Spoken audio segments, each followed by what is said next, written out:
Are you looking to become a better real estate investor? Then hang on, because you're about to experience another episode of the world's most popular real estate podcast, the BiggerPockets Podcast. But before we get to this week's show, I wanted to invite you to become part of our community, BiggerPockets.com, the real estate investing social network. The membership is free, and you'll instantly gain access to networking opportunities, educational content, investor tools, and more. Sign up now and get a free copy of our book, The Ultimate Beginner's Guide to Real Estate Investing, read by hundreds of thousands of budding entrepreneurs. Just click this link right here, or just head to BiggerPockets.com. With that, let's get to the show.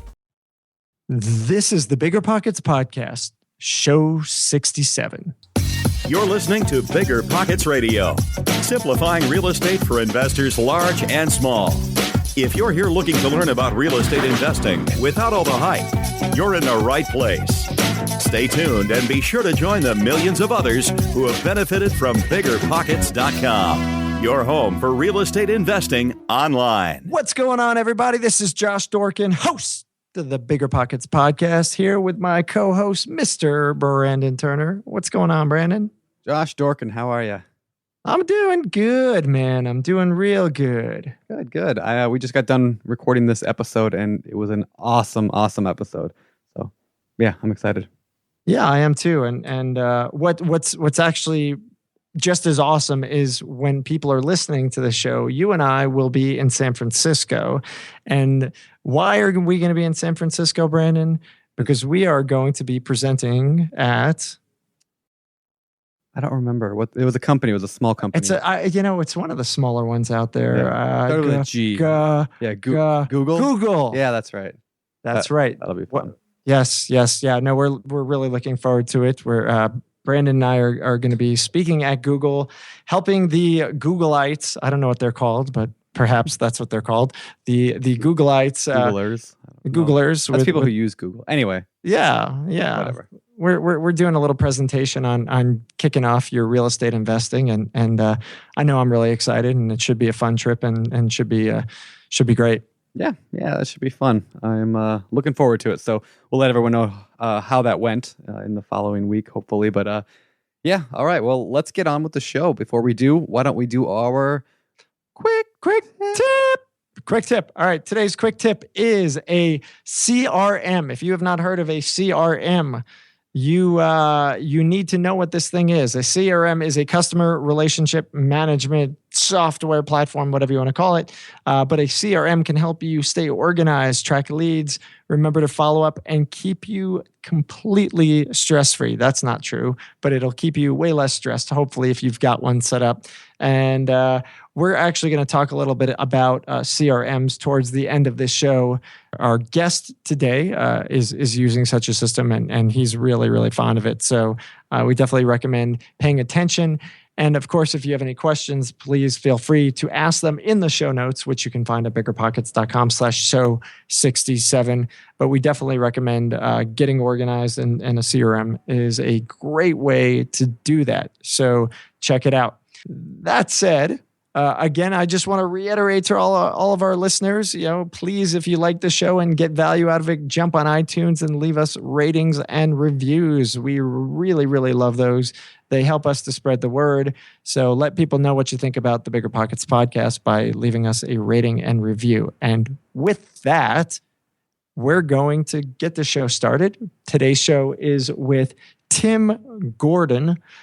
Tim's a wholesaler in San Diego, and he's really rocking it. He's another guy who learned his way around real estate through BiggerPockets, and hopefully you'll listen up and learn how he's doing. What do you say, Brandon? Several wholesale deals per month now. 2 to 3 a month. 2 to 3 a month consistently. There's a lot of really, really good tips in the show. So definitely stay tuned and listen up. And with that, why don't we bring him on, Mr. Tim? Tim Gordon, welcome to the show, man. Good to have you. It is an honor to be on the BiggerPockets Podcast. It is an honor. I like that. I like that. Very cool. Well, hey, Tim, it's nice to see you officially. I know we've chatted online just a few times back and forth, so it's always nice to put a face to the personality. The only thing about the face that troubles me is that Detroit hat that he's wearing. Let's get into that. That'll be fun. But you don't live in Detroit though, correct?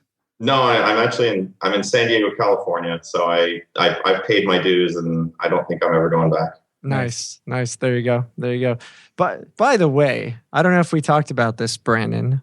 Sorry to cut you off here, Tim, but there was a piece on CNN the other day that I have to rant about a little bit. There was this piece about like this data that was saying how great a place Detroit is to invest in. And I really, I was taken aback by it because the title was called like, if you want to make money as a landlord, try Detroit. Yeah. I mean, literally it was like buy here, buy now. And it looked at some data that was legitimate data saying that, some of the numbers in Detroit are good as they are. Like the article I wrote a couple weeks ago. Yeah. But the difference between your article and that article is you actually stepped out and said, there's more to look at here, and you can't just go and buy a deal because CNN says that Detroit is cheap or that some data says that it's cheap. You got to look at all the other data that says, well, it's cheap and it's cheap for a reason. But since we brought it up and it was something that just came up, I thought I'd put it out there. What's your take on that, Tim? I think they might want to rename that article. If you're wondering where your copper pipes went, you might own a rental in Detroit. Well played, my friend. Well played.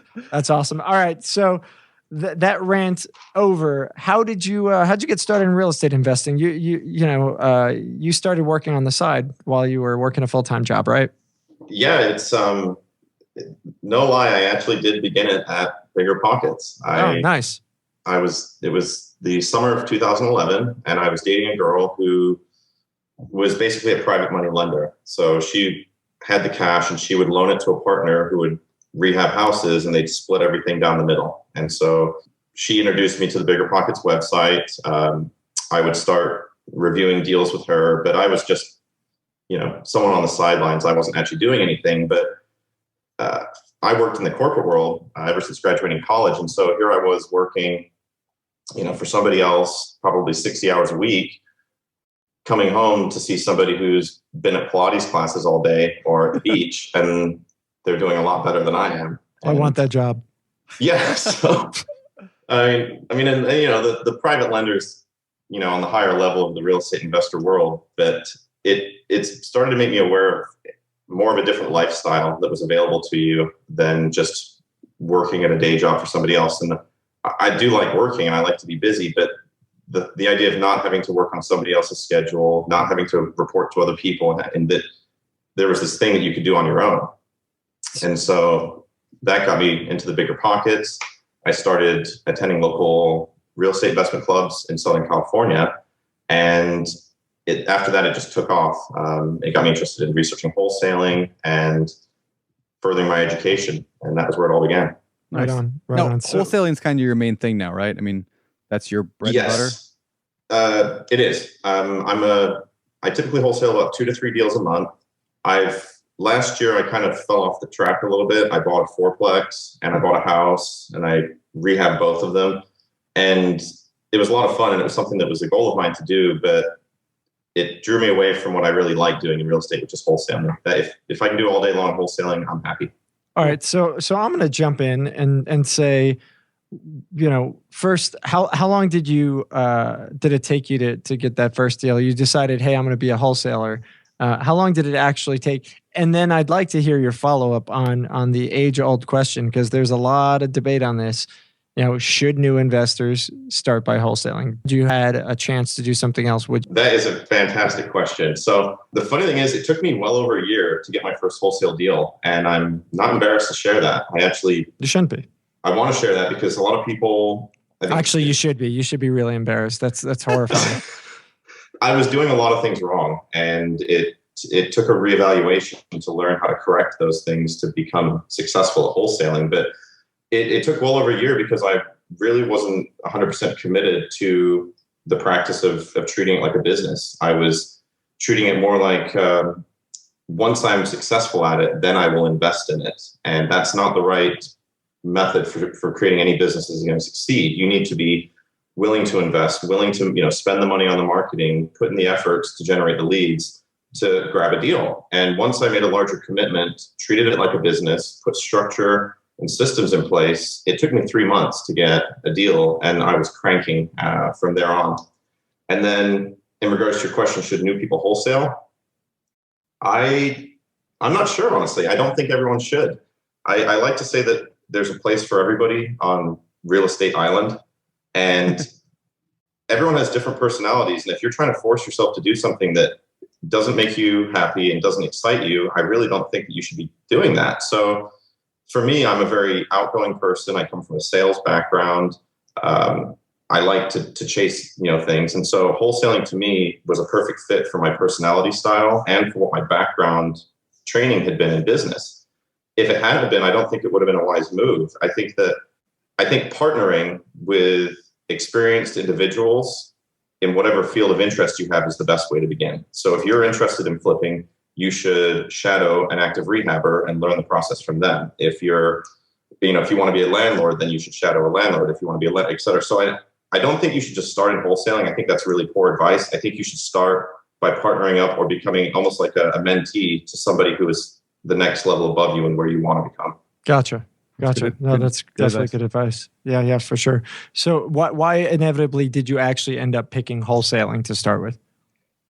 To me, there was a low risk for one, but also it almost matched what I was doing for my day job of outside sales. It was, it was business, it was everything. And so that's why it was the perfect way for me to start. Well, and I think that's interesting right there is that the people that I know that are the best wholesalers, I mean, I'm not, the world's best wholesaler or anything, but the people that are really good at it are people who come from sales backgrounds. A lot of the best wholesalers I know have been salesmen of some kind, because I think that is a major skill you need to succeed at wholesaling, because you have to talk to people, or you at least have to have the right people in place to be able to do that for you. But yeah, generally, I think that sales background is really, really important. Yeah, I mean, a lot of it too is what's going to make you happy. I mean, if you don't enjoy what you're doing every day, there's really not more point in doing it. I mean, we all like money and things, but if you're not truly satisfied in what you're doing every day, why do it? So I see a lot of people who they can get a wholesale deal done and they're very talented people, but it doesn't satisfy them. So what's the point? Yeah. There's other things you can do that will excite you in real estate. Yeah, for sure. Well, cool. Well, hey, let's go actually kind of dive into your strategy for finding the wholesale deals. Because if you're looking at them, you said you didn't really get a whole lot until you started taking it seriously and investing in your marketing. So what does your marketing look like? What weren't you doing that you started doing more? You're asking him pretty much what he did wrong when he started, yeah? Yeah. What did you do wrong? And then what did that transition into? Yeah, well, I'm happy to cover a bit of both, because what I really love to do is motivate other people to become successful in these things. So I think sometimes sharing some of the pain or the mistakes is a very helpful way to help other people avoid it. And so at the beginning, I would maybe go to a real estate meeting, get amped up, for a few weeks, and I would put out some mailers, say maybe 500 yellow letters or something, and the calls would come in. They wouldn't seem very motivated, or I was very timid, or I was nervous to screw it up. And then, the calls would slowly fade away, and then I would sit around, wondering why I don't have a deal. And then I'd go to another meeting a month later. And so it was inconsistent marketing, inconsistent follow-up, inconsistent tracking of the leads. Basically, I would just save the number in my phone if I thought that they might be a motivated seller. And if they weren't, it was forgotten about. So I kept no database. It was like a hobby instead of a business. And so all of those things they were allowing me to, really generate anything decent. What shifted was I basically created a marketing schedule where, this day, this week, we're doing these mailers. We set up a voicemail system where all the calls go to. All of the leads are entered into a database now. And so they're consistently tracked. And there's a follow-up schedule with all of those leads. And so really all I did was I just turned it into a business. So everything has structure and methods that will allow it to be easily traced, easily tracked, and followed up upon. And as soon as I started doing that and doing it consistently, the deals started happening. The other thing I did do is I went on higher volume mailers, like big. I spent a considerable larger sum on, marketing. So I've got a couple of questions for you. How when you say consistent, what do you think? Larger sum on the mailing, if you don't mind sharing. I mean, approximately how much money is that a month? And do you think that amount is necessary in terms of being consistent for somebody to have a steady deal flow? I think for a steady deal flow, yes. I think if you're just looking to grab deals here and there, you don't have to do it that way. But sometimes it's just it's pure chance. Maybe Brandon's got a property and, he's just evicted a tenant. And luckily enough, my postcard hit him the day that he got out of court and the house is vacant. And he just says, perfect, I'm done. So it was timing, just good fortune, got my card to land in his hands. But for a consistent flow of deals, yes. I mail about 4,000 to 5,000 postcards per month. That runs me about $1,800 to $2,000, depending on, how it's printed, the color, things like that. And all I did was, I'm a big fan of reverse engineering. So I know that I need about 25 to 30 leads usually to get a deal. And if my response rate is a certain percentage, then I just reverse engineer it to that. And that's the number I mail. Is that, and that sounds like that's the sales background kind of working in, right? Definitely. And it was guidance from other people too. I mean, going on BiggerPockets or researching where people you notice these trends and they'll say, this is your average response rate. This is how many deals it usually takes to get from a mailer. And you start seeing it and tracking your own things too. What kind of response rate on your, you said postcards, right? I'm predominantly postcards these days. All right. So what kind of, I also want to ask why postcards, but we'll get to that in a second. What kind of response rate do you typically see? I mean, or do you track that like 1%, 2%, something like that? I track everything religiously, and the response rate can vary from anywhere from 0.5% to 1% if you're very lucky. Okay. And then out of those, let's say 1%, you send out 1,000 mailers, you get 1% of them to actually call you, which would be 10 people. Yes. And then how many people, you said 20 to 30 phone calls in order to get one deal? Is that what you were saying? Usually. And it's funny, I've been doing this for a while now, so I'm getting much better on the phone. I'm training an assistant right now, and I'm nervous because my close rate is getting better and better with each mail campaign. So I did a 4,500 mail piece campaign, and I've got 2 deals already from it, and probably another 2 that I'm going to get from it. So that's an astonishing close rate because usually that's 45 phone calls, and I'm saying it's 1 out of 25, and I'm getting 4 out of 45. But I think that was just some good luck too. 1 out of 25 is the goal. That's great. Yeah, that's great. So what are you using in terms of organization? Do you just use a Excel spreadsheet, or are you using some kind of software to manage and organize yourself? What are you doing there? Excel spreadsheets scare me. The idea of running a business through an Excel spreadsheet, like if there was a hell, that's one of the things that I guess I'm in hell. So it's just not for me.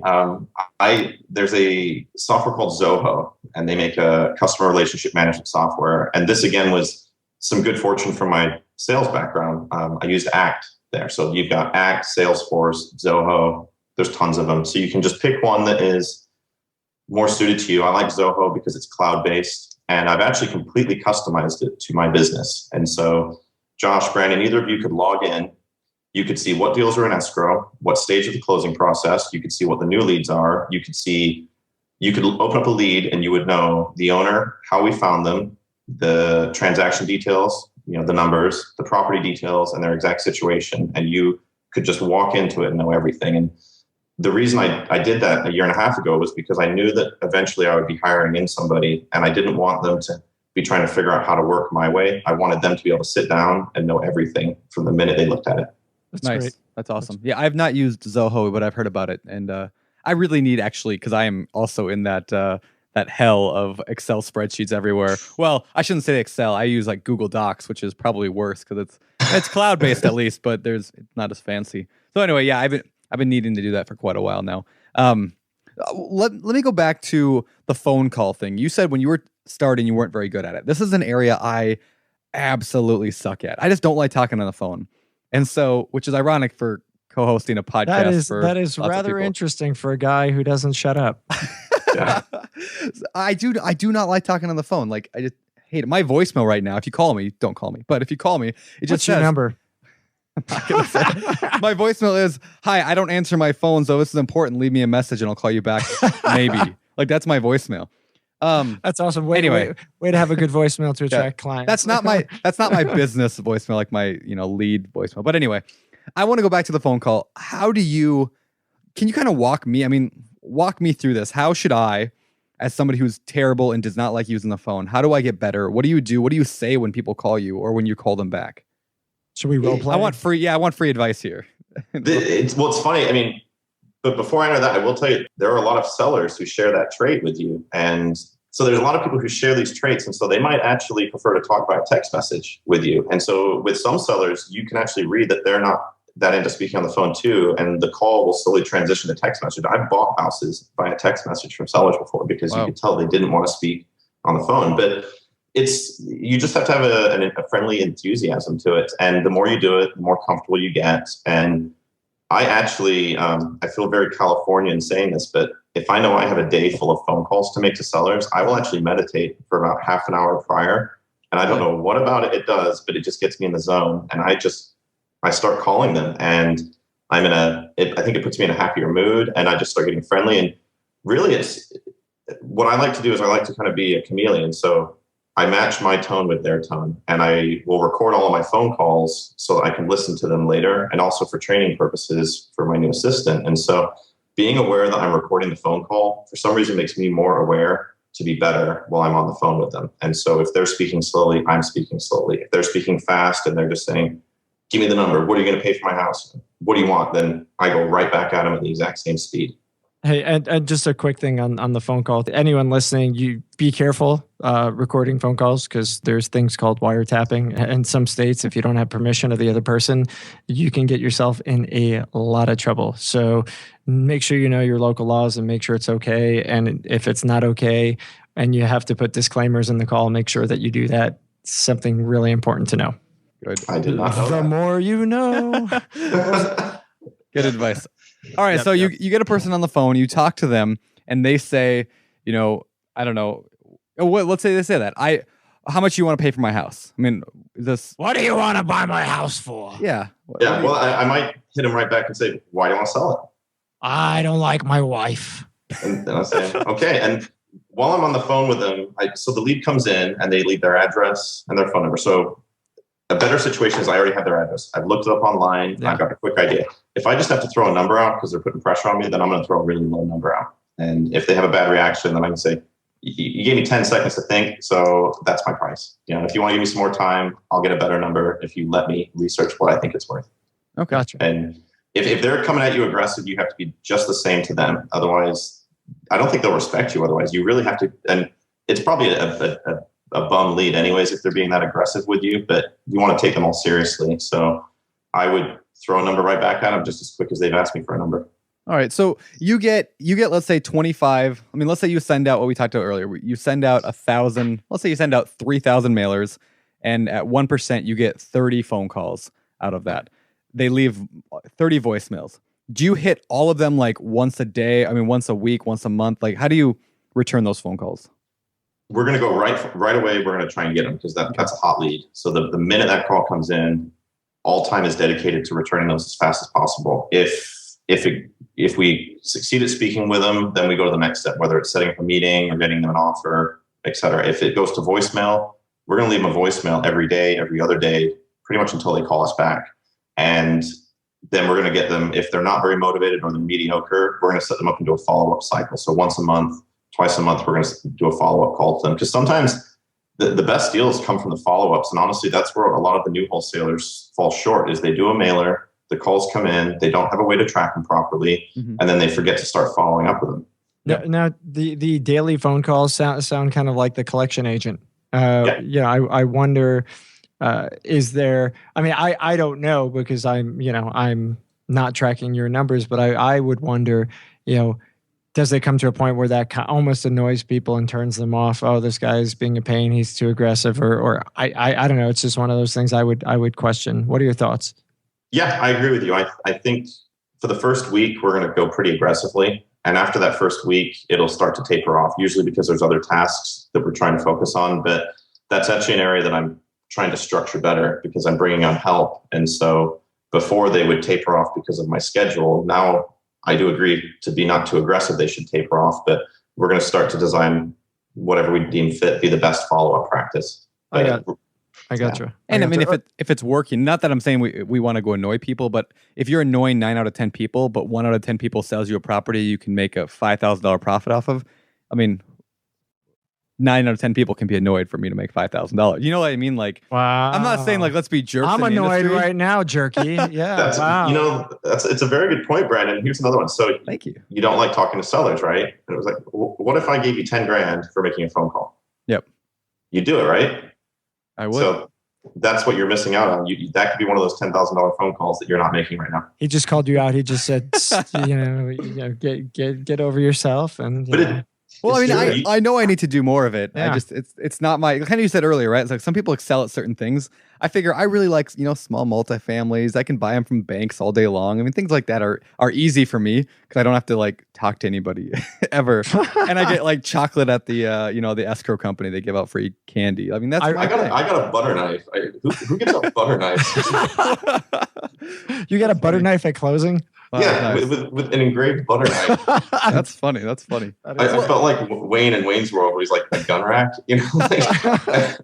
I don't have butter, let alone the need for a butter knife. All right, awesome. so I want to step back a second here too. Earlier on, you had talked about marketing schedules and follow-up schedules and that kind of stuff. I wonder if you'd be willing to dig in on that a little bit. What are you doing? What is your marketing schedule, and what is the follow-up other than beat them on the head until they call the cops on you? Currently, it's very simple, and I'm looking forward to stepping this up on more professional ways. But right now, it's basically we map out San Diego County, and there's high net worth areas within San Diego County. There's no reason to mail to those. So we're shooting for properties that are between 600,000 and below. And we map out those zip codes, and we're going to pull in the data, and then we mail those. And the goal is to mail them 3 to 4 times a year by a postcard. And so we'll do one region, and then we'll set them up to be hit again in 3 months. And then the next month we'll do the next region. And so that gives us the steady flow of calls coming in, and we're kind of blanketing the area. It's a rotating marketing campaign, basically. Gotcha. And are you marketing to absentee landlords? Are you, what kind of motivated sellers are you reaching right now? Absentee is my favorite. I've done owner occupant, but I think it takes a far greater volume to hit owner occupant. So absentee is hands down my favorite. It's pretty much anything. Anything from a 4-unit down to a townhouse I will hit. So I mail condos, townhouses, single family, duplex, triplex, fourplex, absentee owner. Purchased, I think I'm going from like 2003 and back now. I don't do anything with equity, don't care.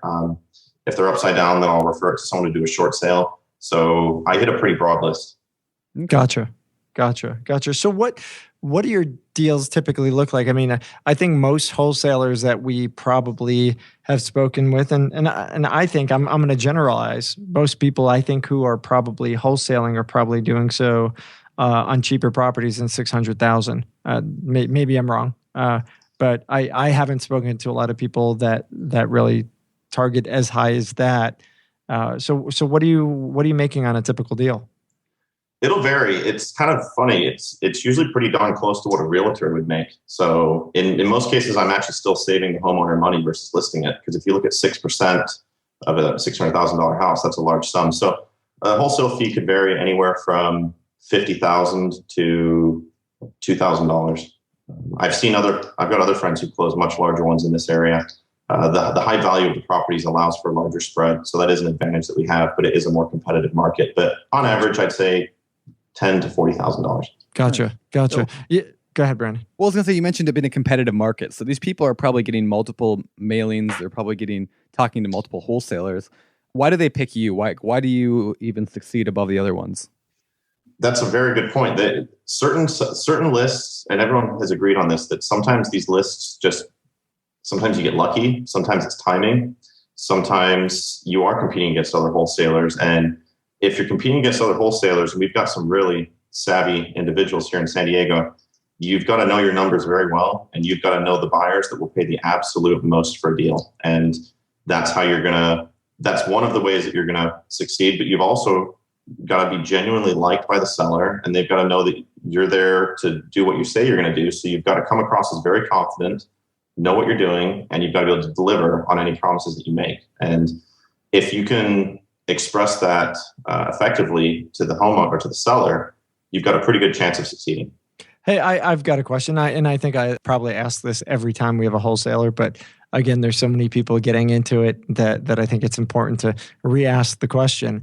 So for a new wholesaler, I think one of the biggest fears for those guys is that they're not going to be able to sell the property. And it's also talking to the seller and trying to lock the deal in, without kind of saying, hey, I'm going to buy this from you, but I'm not really buying it. I'm actually kind of buying it. And then I'm going to find another buyer and they're going to come and, you're going to close with them, not with me.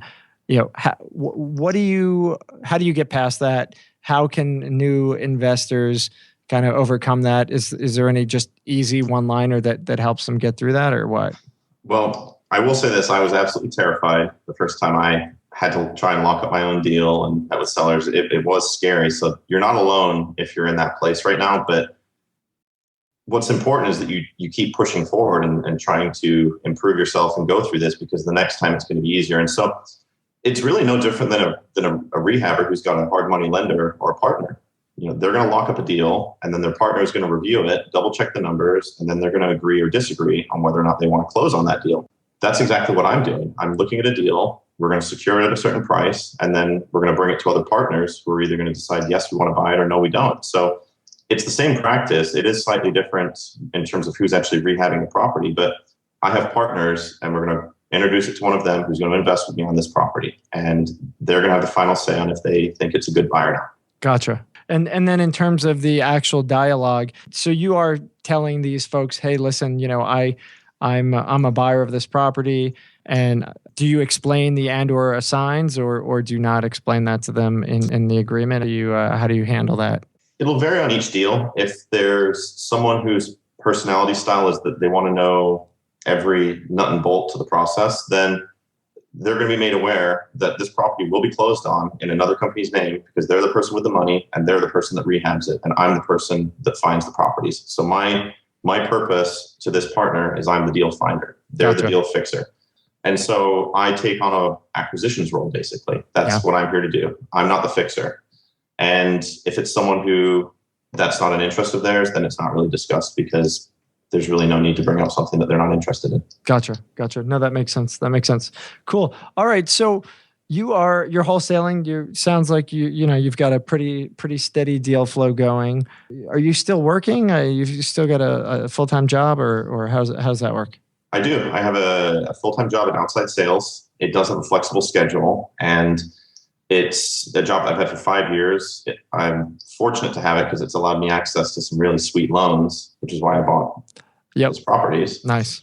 But it's been an interesting job, and I do enjoy it. But I do think my goal is to transition into 100% full-time real estate investing. Gotcha.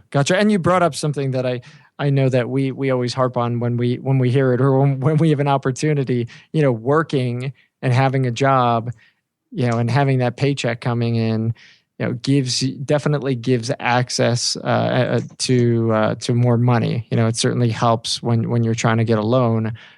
So I think a lot of people will go and say, well, I'm just about making enough money. I'm going to quit today because I want to quit today. And I think a lot of other folks might say, you might want to hold on a second, keep that job for a little bit until you really don't have to worry as much about the financing side. Yeah. And I think evaluating your own personal situation is very important, because I admire the guts it takes just to leave a job, and you are going to go harder at your new venture. But I own a rental property, and if something catastrophic happens there, I'm responsible for it. So I need to be very well funded. There's certain risks that are not wise for me to take being a landlord, even if I want to pursue my wholesaling on a greater level. And so for those reasons alone, it's wise for me to be a little bit more cautious in my practices. And what does that mean to you as a landlord? Presumably you're talking about having reserves. Yes. What does that mean from your perspectives? What kind of reserves do you think a landlord needs to have? Because again, that's another place where I think new investors sometimes will find themselves in trouble. They don't have enough, and they end up in trouble. So what do you try to have on hand to protect yourself? That's a really good question, and I haven't really considered it in great detail, but I think I would like enough to keep the property going afloat for at least 6 months. If something, or if say like a $15,000 for any kind of a major repair, and or if say I'm paying half of the mortgage or all of the mortgage, I want to be able to cover that.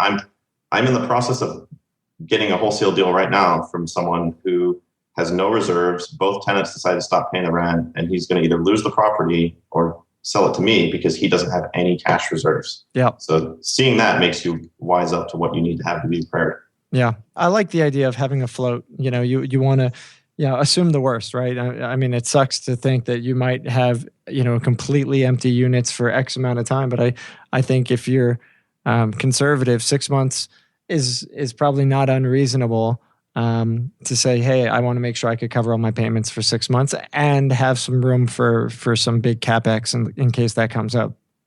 Yeah, because what are your alternatives? If you don't have that money and something goes wrong, you're either going to go borrow it from somebody, or it's going to create unnecessary stress. Well, you become a slumlord or whatever else. Exactly.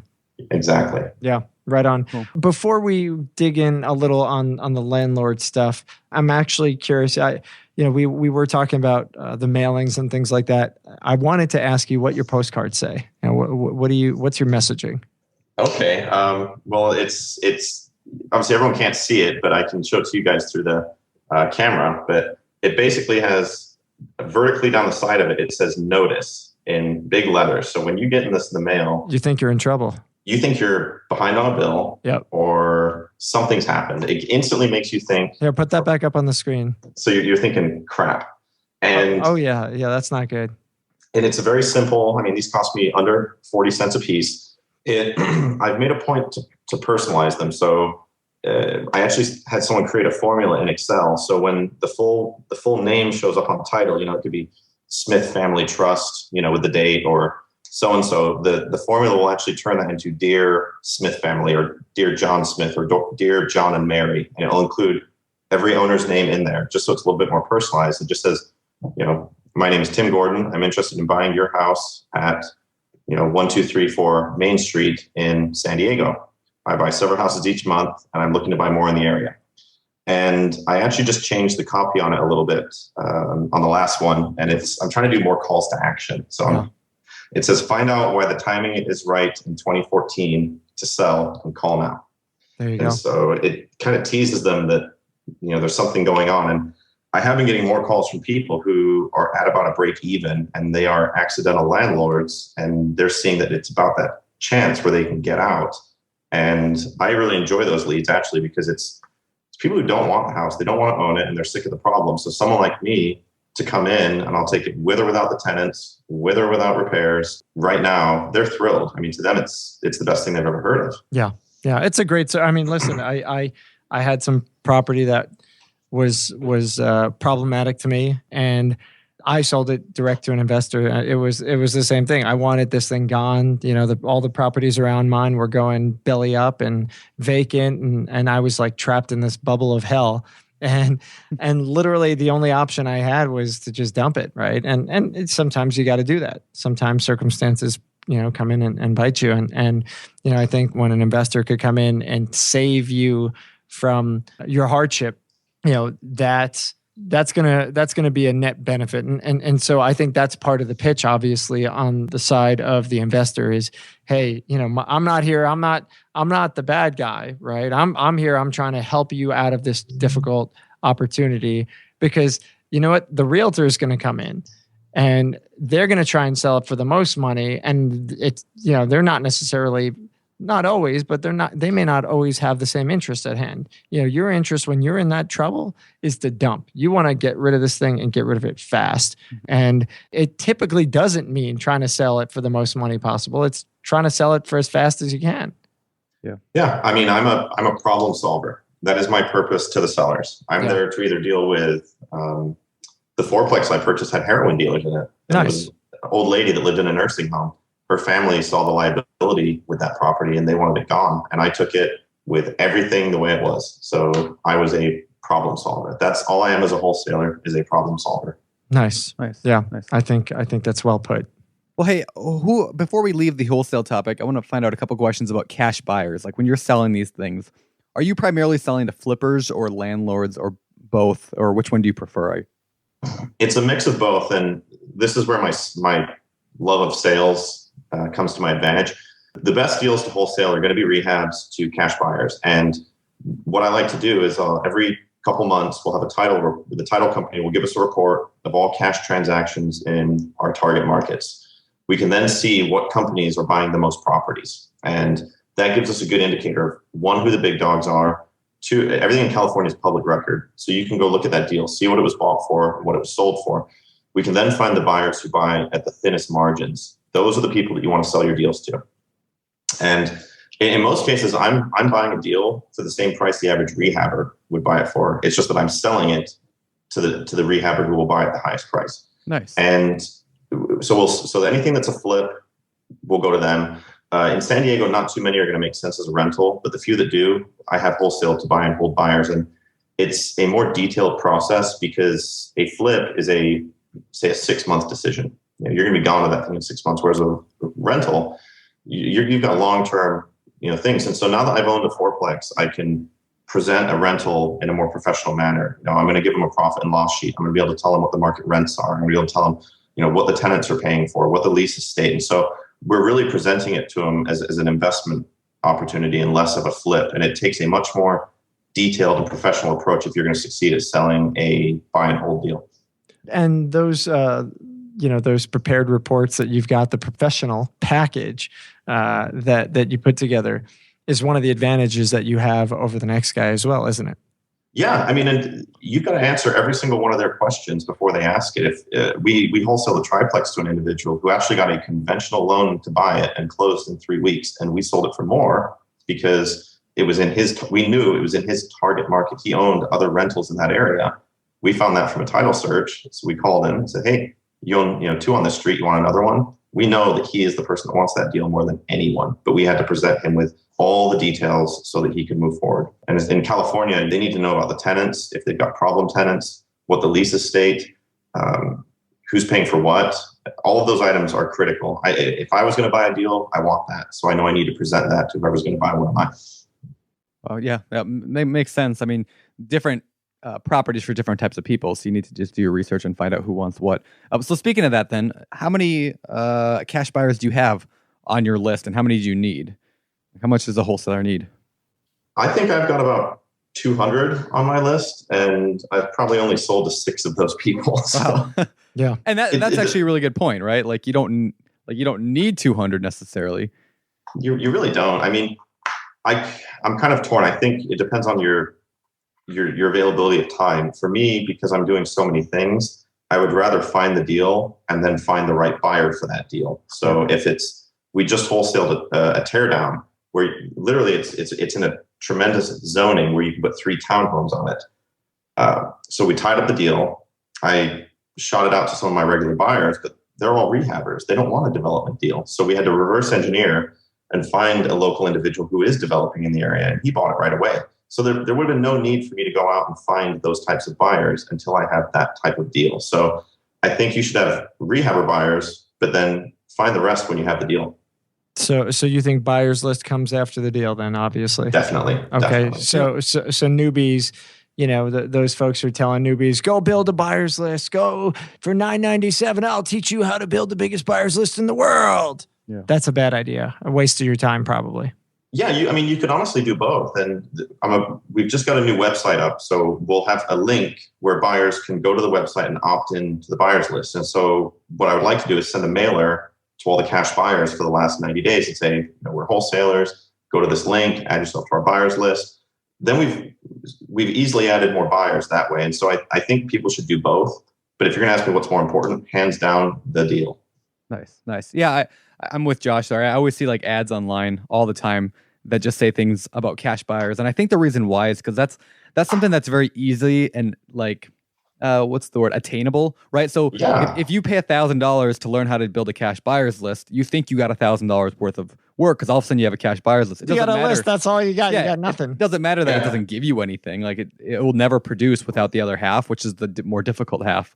Is finding the deals, or not even half. 99%. Well, even before that, hold on. Before that, you got to know what a deal is, right? Yeah. And we haven't talked about that. We have not covered that at all right now, and we probably should chat about that. I mean, You can't just go and say, I'm going to lock in a contract on a deal without it being an actual deal. Otherwise, you can't get it out to the next guy. So, you got to buy at some kind of discount to what that thing's going to retail at, particularly if you're buying it to send to a flipper, because they got to make their money. So what are you buying these deals at? What kind of discount are you buying to a future ARV? Obviously, I'm trying to get it as low as I can. I know that typically a rehab the highest they'll usually sell around here is at about 82% of ARV. That might sound high, but the spreads are larger in California. So people are still making decent margins on their money. I was listening to a really good podcast you guys did with Mike Nelson, and he said, look, I don't care about the ARV. I look and see what people are currently buying flips at in my market. And that is exactly what you should be doing, because my market is different than a lot of other individuals. And so you look for trends, you look for what the market is telling you. And so if you see deals are closing at one number and then being listed at another number, the market is telling you where they're being bought and where they're being sold. So you just have to operate within that range. And it really just comes down to being very aware of what is actually going on in your market. Gotcha. And where have you found like the 7 guys who've actually been your real buyers, your actual buyers list versus your fantasy buyers list? What where did those guys come from? Were they all through the website, or were they people you met at clubs or BiggerPockets, or what was that? One of them actually messaged me through BiggerPockets about a year before we did a deal, and he's actually one of my favorite people to work with. And most of them come from the real estate meetings or title searches, because you'll see who the big players are, and you want to work with the big players for your standard bread and butter flip. In my market, the person that's going to pay the most for it, move the quickest, is my big buyer. Nice. Well, cool. Well, hey, let's move on to talk a little bit about a question that I love to ask people. What is the best deal you've ever done? Oh man, off the top of your head. My favorite one is it was a $48,000 wholesale fee over a round of beers. Wow. And let's hear that. Really? We have to hear that story. I want to hear that. And it's generated one of the greatest friendships I've ever had in real estate too, which is probably worth more than the money we made. But I spoke at the, it's Investors Workshops, Orange County. They have a little bonus session at the beginning. Sean Watkins. Sean in April. And they had me speak at the beginning, and it was kind of a story of a new person who had failed and struggled, and the steps that they took to implement to become successful. So I was kind of going through the whole experience, and I met a gentleman by the name of Sean Katona afterwards, and we're drinking beers. He goes, I got this deal, and he usually rehabs, because I'm not sure if I want to rehab it. I don't really have the money. I'm going to wholesale it.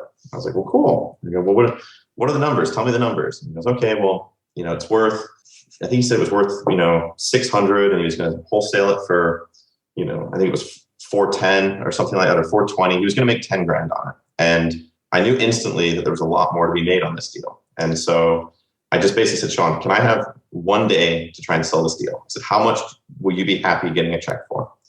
And he thought about it for a second. He goes, if I can get 30 grand, I'm happy. I said, okay, give me one day. So I made a couple phone calls, and I had a buyer lined up. And the next day I called him, and I said, well, I got your 30 grand. He goes, really? Yep, we got it. So we lined up the buyer. We opened escrow. And he goes, just out of curiosity, how much are you making? I said, 18.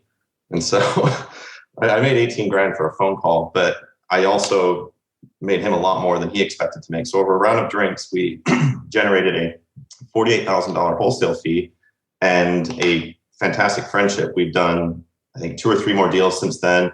He's taught me a ton about his side of the business, and then I've taught him a lot about properly wholesaling and how to get the most dollar for your deal. And hands down, probably one of my favorite deals. And that phone call was only possible because did you have relationships with the guys that you were calling at that point, or were they weren't just cold like buyers list people? They were folks you knew. That was actually my BiggerPockets referral buyer, and I told a small lie. I actually text messaged. He likes to talk via text message, so I sold the deal via text. Nice. So I don't think we even spoke. Nice. And that's the day you went pro on BiggerPockets, right? I think today is that day. Nice. Nicely done, Josh. Really quick for everybody listening, this is show 67 of the BiggerPockets podcast, and you could check out the show notes at biggerpockets.com/show 67. All right, so that was the best deal. That sounds like a lot of fun. It was great, and it's everything is so relationship based. Yeah, and that was what was so great about it. It was a win for everybody, and I'm learning now from this person. Yeah, for sure. What about the worst deal? What your least favorite deal? Because they might be different, won't they? My worst deal, it was probably my first deal, honestly, and so I'm very sentimental about it. But basically, I was helping a friend. He called me out on being a half-assed wholesaler and said maybe this isn't for you. Nice. And that stung. It really stung. And so it was two houses in Desert Hot Springs, California, which is just scummy desert properties. It's probably the Detroit of the desert for Josh. And yeah, baby, Detroit. We'd actually, the contract had expired on it with the seller, and I managed to find a buyer. And so we went back to the seller and said, "Hey, we can close now. We're ready to go." And the seller changed their tune and basically said, "We want $10,000 more." And that was our wholesale fee. So we kind of thought we were done. And this has been a year, guys. I'm trying to get my first check. I am like foaming at the mouth just to get a piece of paper in my hand that is telling me I've not wasted a year of my life, And so we went back to the buyer and just said, "Look, we're so sorry, but the seller is renegotiating and he wants 10,000 more. That's our wholesale fee. Is there any chance you can just give us a little more just so that we can cover our costs?" I said, "Can you just give us $2,500? He said, "Okay." It was a fair deal already. So he was okay with it. Well, there was two other individuals involved in this deal. And one of these individuals was having very hard times. So his power had just gotten shut off. I'm doing very well at my day job. My other friend is doing very well wholesaling. So we made the decision basically to close the deal and give all of the money to the other individual. So I just asked for a check for $1. I just want a check for $1 so that I can say I closed my first deal. And it was actually a hard experience because you're taking something that you've wanted more than anything in your life for the last year, and you're basically letting it go and saying somebody else needs this more than I do. And so I agreed to do it. And I remember I had this little bottle of champagne a friend had given me to drink when I closed my first deal. And I remember just kind of like sitting there at my desk and the deal's closed. I'm thinking about the $1 and I just drank the entire bottle of champagne. Well, but listen, I think that says a lot about you, man. And I think anybody in SoCal who's listening to the show is getting ready to add you to their "I got to get in touch with this guy" list, because I don't know, man. I mean, that's pretty cool of you to do that and putting them ahead of yourself. I think that's really admirable. So kudos. Thank you. Well, I've been very lucky to have a few good friends who've expressed the importance of charity on me. And the nice twist to that story is we went to escrow to get our check, and we open up the envelope and there's two checks for $2,500 there. The buyer misunderstood me when we asked for an extra $2,500, and he thought it was per house, not for the whole deal. So we had $5,000 in there. So my friend Luis and we split the $2,500, and we gave the other $2,500 as we'd intended to the other person who was really in need. That's awesome. And so we ended up being rewarded for our charitable efforts. Oh, nice. That's cool. No, that really is cool. That's a good story. Hey, so you had talked about rentals, and we're starting to run out of time here a little bit, but do you have more than just the one rental at this point, or do you have multiples? And are you looking to build that side of your business out, or what's up? My ultimate dream is to own a trailer park. I do own a fourplex that I purchased via the ever elusive FHA 203K rehab loan. Nice. And I love that fourplex. I just bought a house this summer in Oceanside that's right by the beach, and I rehabbed that. So I'm happy with what I have right now. Honestly, if I can pick up something small and simple, I will. But my goal right now, honestly, is to simplify my life. I went like a bull in a china shop last year, and I paid for it with my sanity. So does that mean by simplifying your life that you want to do less wholesale deals? Do you want to do less business, or just kind of enough to get by? Or because I think there's always this, well, you got to keep building your business. You got to keep building your business. But, I think it was Paula Pant, the show we did with Paula, where, we had talked about building this lifestyle business. And I think there's definitely a difference, right? Do you want to build a business so you can chill out and hang out on the beach? Or do you want to build a business that you're going to be working at for the next X amount of time? That's exactly it. I mean, I was at Best Buy today buying a microphone for this podcast, and the girl said, "Oh, are you not working today?" I was like, "Yeah, I'm working. I'm wearing sandals and shorts, and I'm very happy that I'm working this way." So I'm after more of a lifestyle, to be honest with you. Last year I turned wholesaling into a job, which was what I was trying. I was wholesaling to get out of a job, and I'd fallen right into the exact same thing. Yeah, and I think I'm glad you said that as well, because I think most folks who don't know see flipping houses and wholesaling as a way to get out of the quote unquote rat race. However, both of those they're jobs, right? Yep. I mean, they are absolutely jobs. Yeah, I'm in the process of training someone now, and until I can go away for 2 weeks and the business still earns money, it's a job. Yeah, it's a job until then. That's a good tweetable topic right there. I'll put that up in the show notes at biggerpockets.com/show67. But final question I want to ask before we head on is, how do you plan on using those people? You're training somebody underneath you. How do you want to implement other people to help that lifestyle business develop? That's kind of two-part for me. So they're probably in the background. They're probably going to hear me say this and call me out if I lie about it too. So it's my personality suits the more out, going out, meeting sellers, going to the events, selling the deals. So I'm training someone who can handle the back end operations. I want them to be screening the calls to the motivated sellers. I want them to be logging all the data. I want them to be doing the follow-up work, monitoring all the systems.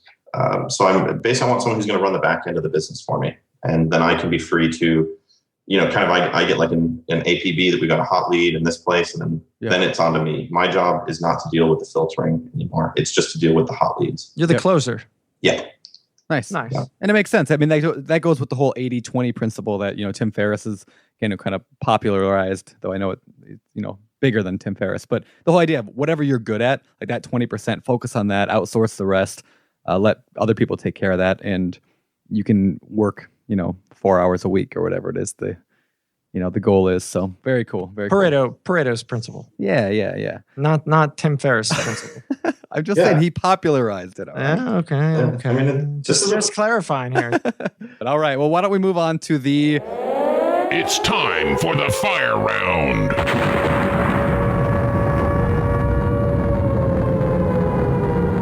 All right, the fire round. These are questions that are straight from the forums. So we're going to throw them at you, and you have no idea what's coming. So let's do this. First of all, do you sell only to cash buyers? And because you already kind of answered that question, I want to reframe it to, what should a new investor do? Should they avoid only like financing buyers or only work with cash buyers? Or how should a new investor do that? They should stick to cash buyers. That deal that we did with the finance buyer was one of the most complex real estate transactions I've ever been a part of. And to start out doing that, it would have been an absolute mess. So stick to the cash buyers. There's other ways to turn a lead like that into income generating, and it would probably mean referring it out to another wholesaler or to a listing agent, or it's a poor use of your time.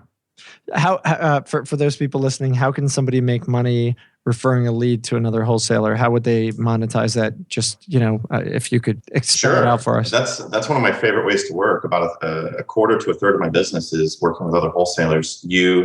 Basically, they might have a deal and they can't find a buyer, or vice versa. And you've got to leverage your strong suit. So for me, my strong suit is selling. So if someone else has a deal and they can't find a buyer, I can take the time to reverse engineer who the best buyer is and turn what is probably a not so great deal into almost, to generate some income, almost like we're playing like a buyer's agent or a listing agent, where we're specifically targeting that exact perfect buyer and we wholesale it to them.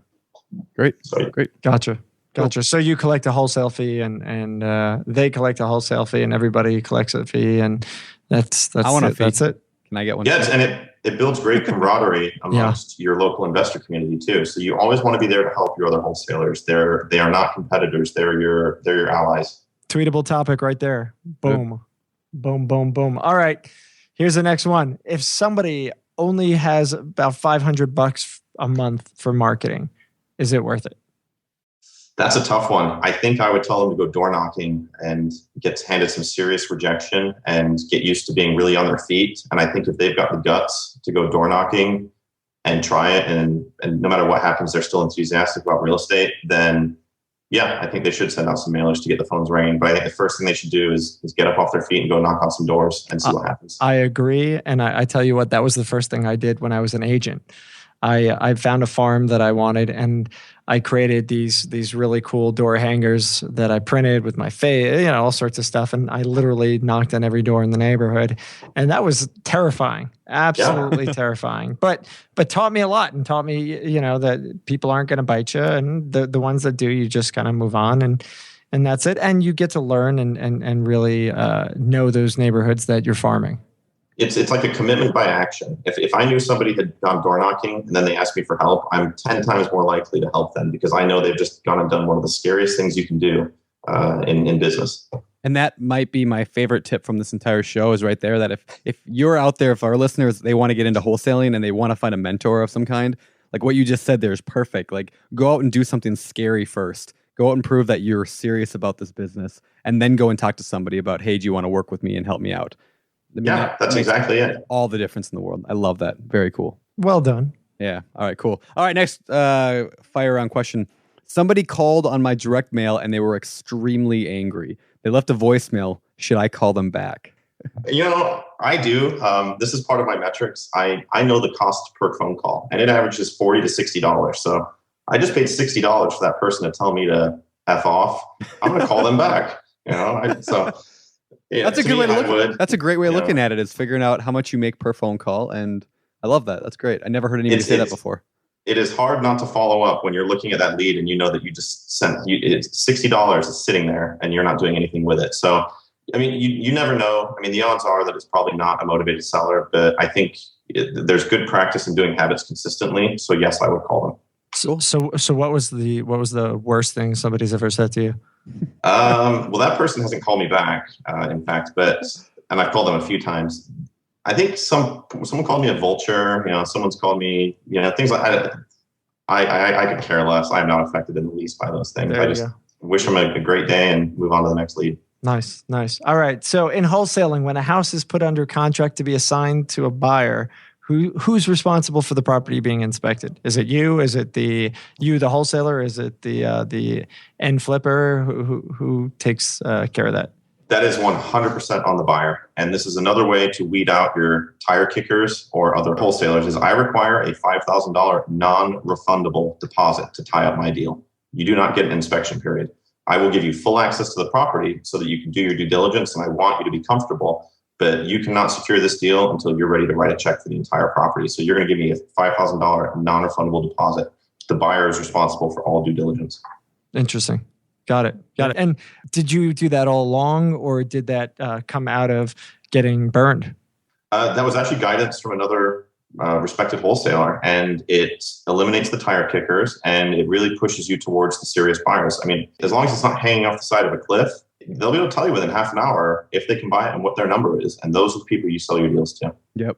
And I just want to be clear because I may have missed it. Will you let somebody see the property? Yeah. Okay. I'm Definitely. just making sure. Yeah. I want to give them full access. They can view it. They can get a contractor in it.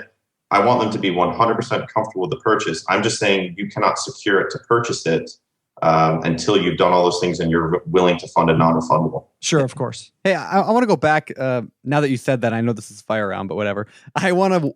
How did the rules? Yeah, you know me, I'm a rebel. All right, so if you get a property under contract, how does that whole process work then? You talk to a motivated seller, they want to sell it. Do you get a key for the property? Do you call the cash buyer and arrange them to meet the seller at the property? Do all three of you go there? Does it depend on the deal? It's been a mix. You really, one of the things about being a good wholesaler and or real estate investor is that you're going to have to adapt as the situations allow. If it's a vacant house, my favorite word in all of real estate is vacant. We put on a lockbox, we get a key, and then buyers can go look at it. If it's occupied by a tenant, we want to be really respectful of the tenants. I'm very I preach on that a lot. You want to treat anyone who lives in a home with respect. That's their sanctuary. So as long as they're paying, I mean, if they're a scumbag, then whatever. But you're going to schedule it within the tenant's schedule. You're going to say, hey, what works for you? When can we get in here? And we might schedule 1 or 2 buyers to come view it. So you kind of have to adapt as the situation permits, but you've got to get them in quickly and you've got to give them full access, and you have to figure out how you're going to do that. Nice. Yep. That's awesome. Good stuff. Cool, man. Well, fantastic stuff. Why don't we move on to the final segment of the show? This is the one we fondly call the Famous Four. First question of the Famous Four is, what is your favorite real estate book? Oh my God, I listened to this on the podcast and I still don't know. I don't read a lot of real estate books. And we actually do prepare our guests to let them know that these are the 4 questions we're going to ask them. Clearly, Tim, you were unprepared. I really enjoy the book, Good to Great. It's more of a business book, but that one lately has been a big impact on me. And I do like Think and Grow Rich as well. I'm actually probably one of the few people who has never read Rich Dad, Poor Dad. I don't think I ever will. There you go. Just for principle. I don't like their sales pitches, and so yeah. them off. Yeah. I feel it, man. I feel it. All right. What about your favorite business book? Another favorite business book. I guess so. I just read a book recently called Life and Air, and it's like millionaire, but replaced the word mill with life. And it really flipped my life upside down in regards to what's important. And, I don't need a lot of money. I want more experiences. I want more time with my friends and my family. And that book, it was a little unusual, but it has had the most impact on me out of any book I've probably read in the last 3 years. Gotcha. Cool. Right on. Cool. I hadn't heard of that one. All right. What about your hobbies? What do you do for fun? I am an adventure person. So I like scuba diving, surfing. I like doing stupid things with anything that has a motor. So I'm traveling. I love to travel. I went to Belize last year, Australia the year before. My entire goal is just to free myself to travel more, actually. Nice. Very cool. Very cool. All right. Final question from me. What do you believe sets apart successful real estate investors from those who fail or never get started in the first place? I thought about this really hard when I heard this, and to me, it's awareness. There's a level of awareness within certain individuals, which I think allows them to succeed or not. And that can be awareness that you're doing things improperly, awareness that you're afraid, awareness of bad habits. And so I think a general awareness of who you are, what you want, what's important to you, and truly like how you're acting. I mean, a lot of us might say that we're going through the steps to do deals, but we're taking little baby steps because we're scared, and we're not admitting to ourselves that we're scared, or we're not admitting to ourselves that we're doing the wrong thing. And so for me, it's a level of awareness is necessary to take things to that level where you're going to succeed and be happy. Right on. Right on. And that was Psychology 102 with Tim Gordon. All right, Tim, listen, man, it was a great show. Really, really appreciate the time. And there are definitely a lot of fantastic nuggets in there for both the wholesaler and everybody else listening. So I think that's great. Where can people find out more information about you? You can go to my website. It is gordonbuyshomes.com. And there's information there. I've got a little blog running. And if anyone ever has any questions regarding wholesaling or real estate investing, or Psychology 102, you're welcome to send me a message. I love to help and encourage new investors or seasoned investors. I'm very thankful to BiggerPockets for having me here. Today felt like the day before Christmas. I was so excited. And so the honor of that, I just want to pay it back by helping anyone I can. So thank you so much. Cool. And you do in the forums all the time. I just noticed that today you had a lot of recent stuff in there, and thank you for that. I love it. I want other people to succeed at this, and you guys should be commended for building a community that encourages that. Yeah, I just clean up around here. Josh built them.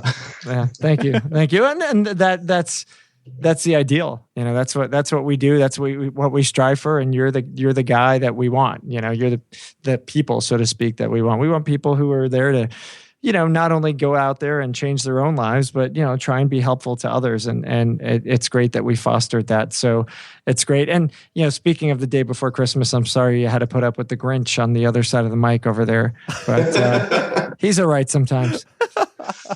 All right, Tim, listen, man, it's been a pleasure. Really appreciate having you on the show. For all the listeners, be like Tim, jump in, get involved, read up, listen to the shows, and BiggerPockets can help you improve your investing and really can help you change your life. So come on board and be a part of the community. Otherwise, as always, we'll see you on Facebook or LinkedIn or any of the other major networks. Feel free to keep in touch with us there.